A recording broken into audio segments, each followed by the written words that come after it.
You're listening to Where You Live with Gene and Tony. We're back in our last segment of Where You Live with Gene and Tony. We've been talking today about proposed amendments to MCIOA, Minnesota Common Interest Ownership Act 515B, that would remove some of the ability of a homeowners association to govern itself. You know, Gene, I made a comment to you off the air.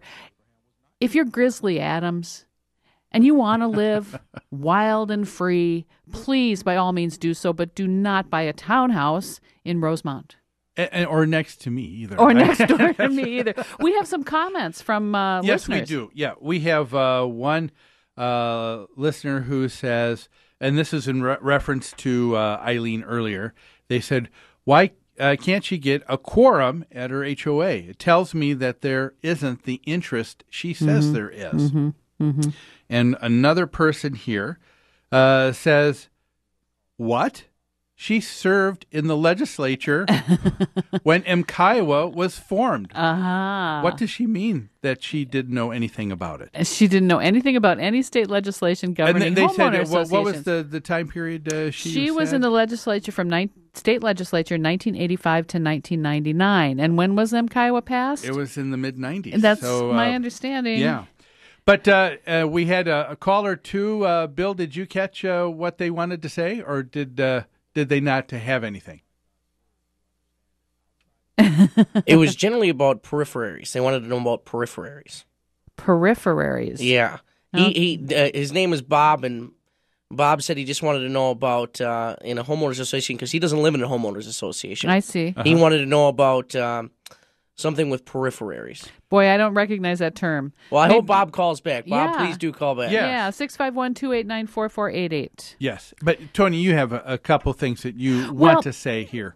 I got to say the thing about Grizzly Adams. That was important to me. And I do think buyers are better educated now than they were 10 or 15 years ago. I was a little disheartened to hear Marianne from St. Paul say that when she shopped for a townhouse with her daughter, none of the associations they talked to had adequate reserves, and some didn't even know what they were asking, and that's really a concern, a matter for concern. It is. And, one of the things that should be the case here in Minnesota, and this is with people that sell real estate, and most of them would be realtors, and that is you understand your area of expertise in the area that you're not an expert, and you need to know when to refer someone on. Unfortunately, yes, there are people who sell who don't understand what it is that they're selling. Yes, in a CIC. What that concept is, and that's an important one.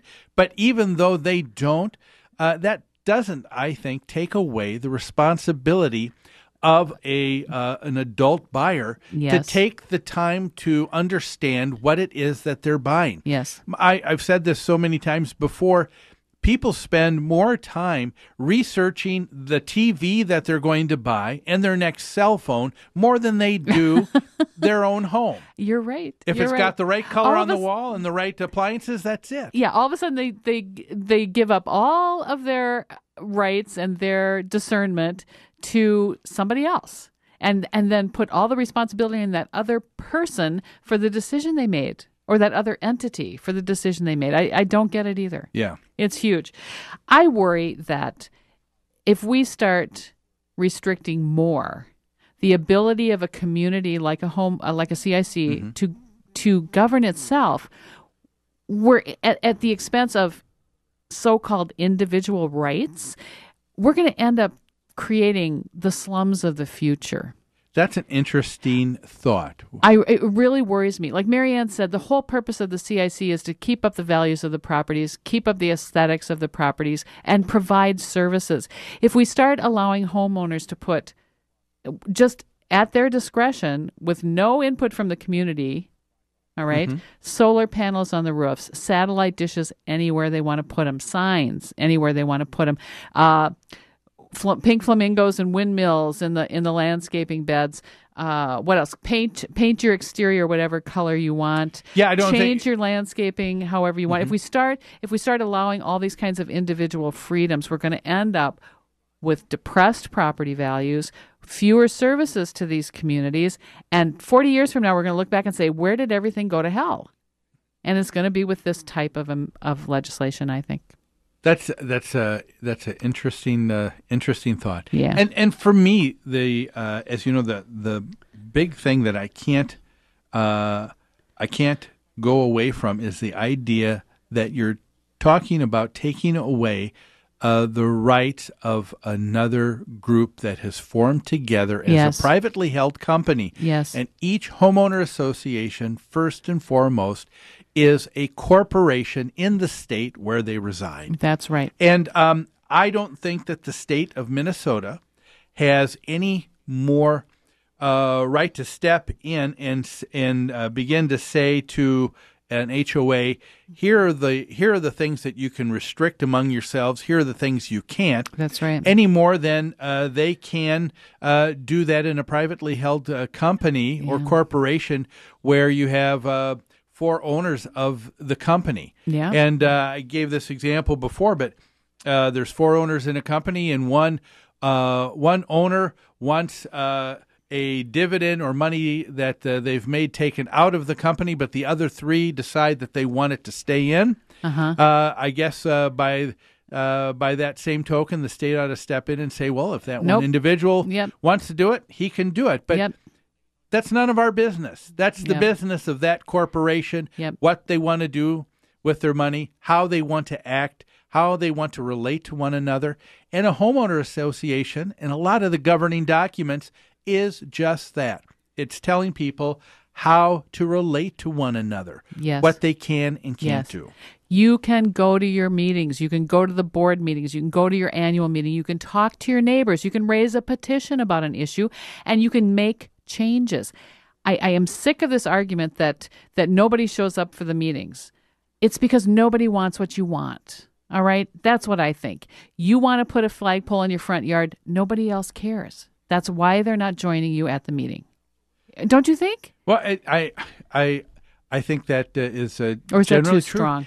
No, it is, but it is. Yeah, you're right. People just are or saying, they don't want a flagpole as badly as you do. Yes. Well, and people are just saying, I'm okay with the structure. I'm okay with how things are, and you would think that people would take the time to be involved. Yeah. Again, you can't.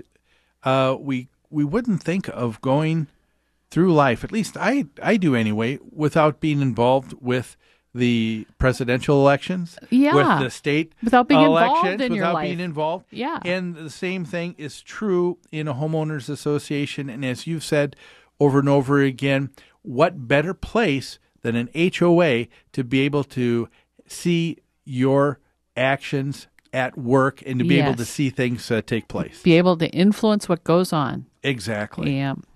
Well, we are out of time, folks. We appreciate you listening today. We appreciate the people that have called in and emailed in too. Join us next week. We've got a lot of great topics. We never run out of anything to take a look at this crazy world called a homeowners association. Have a great weekend, everybody. We'll see you next Sunday.